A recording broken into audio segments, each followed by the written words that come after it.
8월 28일 연중 제22주일입니다. 루카가 전한 거룩한 복음입니다. 예수님께서 어느 안식일에 바리사이들의 지도자 가운데 한 사람의 집에 가시어 음식을 잡수실 때의 일이다. 그들이 예수님을 지켜보고 있었다. 예수님께서는 초대받은 이들이 윗자리를 고르는 모습을 바라보시며 그들에게 비유를 말씀하셨다. 누가 너를 혼인잔치에 초대하거든 윗자리에 앉지 마라. 너보다 귀한 이가 초대를 받았을 경우 너와 그 사람을 초대한 이가 너에게 와서 이분에게 자리를 내드리게 할지도 모른다. 그러면 너는 부끄러워하며 끝자리로 물러앉게 될 것이다. 초대를 받거든 끝자리에 가서 앉아라.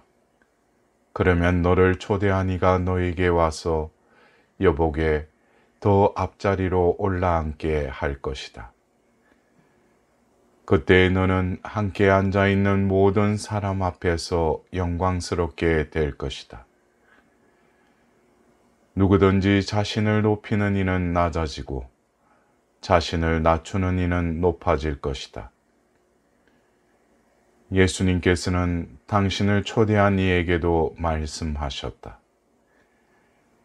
내가 점심이나 저녁 식사를 베풀 때 내 친구나 형제나 친척이나 부유한 이웃을 부르지 마라. 그러면 그들도 다시 너를 초대하여 내가 보답을 받게 된다. 내가 잔치를 베풀 때에는 오히려 가난한 이들, 장애인들, 다리 저는 이들, 눈먼 이들을 초대하여라. 그들이 너에게 보답할 수 없기 때문에 너는 행복할 것이다. 의인들이 부활할 때에 내가 보답을 받을 것이다. 사랑하는 형제 자매 여러분, 오늘은 연중 제22주일입니다. 오늘 우리가 들은 말씀은 공통적으로 겸손을 언급하고 있습니다. 높아질수록 자신을 더욱 낮추어라 하시는 일독서에 이어 복음에서는 초대받아서 윗자리에 앉았다가는 망신을 당하고 끝자리에 앉으면 대접받는다고 예수님께서 가르치십니다. 초대교회의 교부들은 하느님께 나아가기 원하는 이들에게 겸손을 권고하였습니다. 요한 금구 성인은 겸손은 모든 덕의 뿌리요 어머니요 기초다라고 말씀하셨습니다. 아구스티노 성인은 모든 덕이 하늘에 오르는 사다라인데 겸손이 첫째 계단이다. 첫째 계단에 오르면 그 다음에는 위로 올라가기가 쉬운 것이다 라고 가르쳤습니다. 전승에 의하면 대천사 루치펠이 교만 때문에 하늘에서 땅에 떨어져 사탄이 되었기에 마귀가 전혀 손대지 못하는 사람은 바로 겸손한 사람이라고 성 안토니오 성인은 말했습니다. 하느님을 체험한 신앙인들은 공통적으로 자신을 낮추어야 하느님을 만난다고 고백합니다. 하느님은 자신을 낮추셔서 하늘에서 땅으로 내려오신 분이시기 때문입니다. 교만한 사람은 하느님 앞에서도 자기 일에만 관심을 갖기에 자기 주장과 욕심을 채우기 급급해 하느님 말씀을 들을 수 없습니다. 반면에 겸손한 사람은 자기 주장에 앞서 하느님 말씀을 듣기에 형제 자매들 안에서 하느님의 자비와 은총을 보고 풀 한 폭이 꽃 한 송이에서도 하나님의 섭리를 만날 수 있는 것입니다. 세상은 낮아지는 겸손보다는 잘나 보이고 커 보이고 유능해 보이기 위해 애쓰는 자기 과시가 넘쳐 흐릅니다. 겸손을 무능의 표지로 간주하는 풍토에서 참으로 겸손할 이유가 어디 있을까요? 예수님께서는 잔치에 초대받으면 윗자리에 앉지 말라고 말씀하십니다. 왜냐하면 너보다 귀한 이가 초대를 받았을 경우 너와 그 사람을 초대한 이가 너에게 와서 이분에게 자리를 내어드리게 할지도 모르기 때문입니다. 그러면 부끄러워하며 끝자리로 물러앉게 될 것이다라고. 그렇다면 모욕을 당하지 않으려는 인간 심리에 예수님께서는 이러한 비유를 들어 가르쳤습니다. 그러므로 초대를 받거든 끝자리에 가서 앉아라. 그러면 너를 초대한 이가 너에게 와서 여보게 더 앞자리로 올라앉게 할 것이다. 그때 너는 함께 앉아있는 모든 사람 앞에서 영광스럽게 될 것이다 라고 이르십니다. 예수님의 말씀에서 예로 든 상황을 이렇게 가정해 봅시다. 만일 잔치에 초대받아 예수님 말씀대로 끝자리에 앉았는데 아무도 이를 알아주지 못한다면 끝자리는 불편하고 먹을 것도 없고 창피할 것입니다. 그런데 사람들에게 손가락질 받는 사악한 친구가 제일 윗자리에 앉았다고 칩시다. 그러나 누구도 이를 제지하지 않았고 그 혐오스러운 친구는 윗자리에서 기고만장하며 잘난 척을 하고 있었다고 칩시다. 그러나 별일 없이 잔치는 진행되었을 때 세상에서는 종종 볼 수 있는 상황이기도 합니다. 그런데 왜 예수님께서는 끝자리에 앉으라고 하셨을까요? 복음의 잔치는 하느님 나라의 잔치를 예고합니다. 오늘 우리가 들은 제2독서에서 여러분이 나아간 곳은 시온산이고 살아계신 하느님의 도성입니다.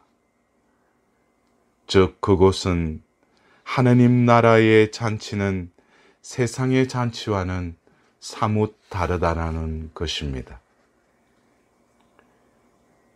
무엇보다도 하느님 나라의 잔치는 우리를 잔치에 초대하니 곧 잔치의 주인이 계시고 그분께서 우리를 알아보시고 제자리를 주시는 점이 세상의 잔치와 다릅니다.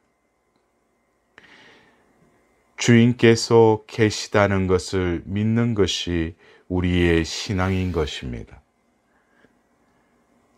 주인이 계시지 않다면 혹은 주인이 우리를 알아보지 못한다면 낮은 자리에 앉고 겸손하게 살아가는 일은 헛고생일 것입니다.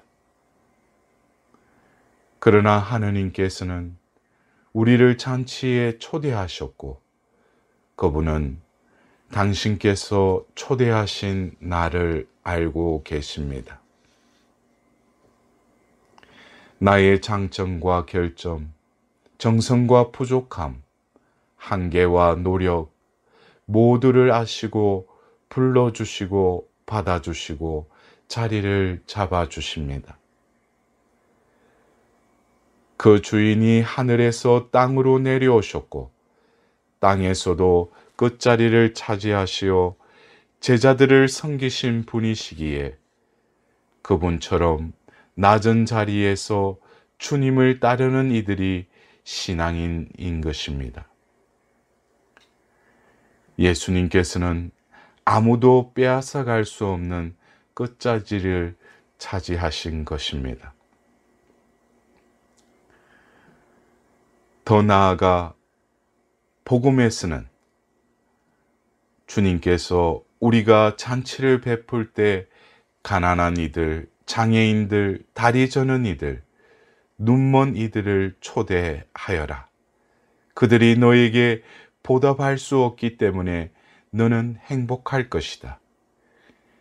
의인들이 부활할 때에 내가 보답을 받을 것이다 라고 이르십니다. 주님께서는 우리를 아실 뿐만 아니라 우리를 위해 목숨을 내어주신 분이시기에 주님처럼 우리도 자비를 베풀라는 말씀인 것입니다. 낮아짐으로 주님을 따르는 겸손한 신앙인은 주님께서 주신 삶을 주님처럼 남들에게 내어놓는 이들입니다. 사랑하는 형제자매 여러분, 오늘 우리가 들은 말씀의 핵심은 결국 주님이십니다. 주님과 함께하면 끝자리도 행복하고 되갚을 길 없는 이들에게는 너그러운 선행을 베푸는 것도 행복입니다. 주님께서 계심으로 넉넉한 이들이 신앙인이고 이들은 하느님만으로 충분하기에 데살로니가 전서 5장 16절에서 18절에 항상 기뻐하고 늘 기도하고 어떤 처지에서든 감사하는 행복을 누릴 수 있는 것입니다.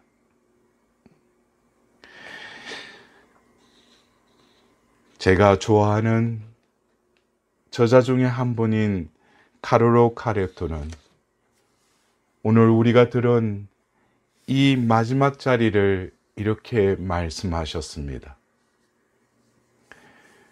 우리도 이번 한 주간 이러한 마지막 자리를 찾아 그 자리에 앉는 행복의 삶이 되었으면 합니다. 더 빨리 달리고 싶으십니까? 마지막 자리를 구하십시오. 더 자유롭기를 원하십니까? 마지막 자리를 구하십시오. 예수님을 더 알길 원하십니까? 마지막 자리를 구하십시오. 더욱더 사랑하기를 원하십니까? 마지막 자리를 구하십시오. 정의를 실천하기를 원하십니까? 마지막 자리를 구하십시오. 사랑받기를 원하십니까? 마지막 자리를 구하십시오. 예수님의 뜻을 알아듣기를 원하십니까? 마지막 자리를 구하십시오. 더 큰 기쁨 얻기를 원하십니까? 마지막 자리를 구하십시오. 더 큰 기쁨을 얻기를 원하십니까? 마지막 자리를 구하십시오. 흠숭의 의미를 알아듣기를 원하십니까? 마지막 자리를 구하십시오. 평화에 이루고 싶습니까? 마지막 자리를 구하십시오. 하지만 이 모든 것은 닳고 다른 오만함으로서가 아니라 사랑으로서 이루어져야 합니다.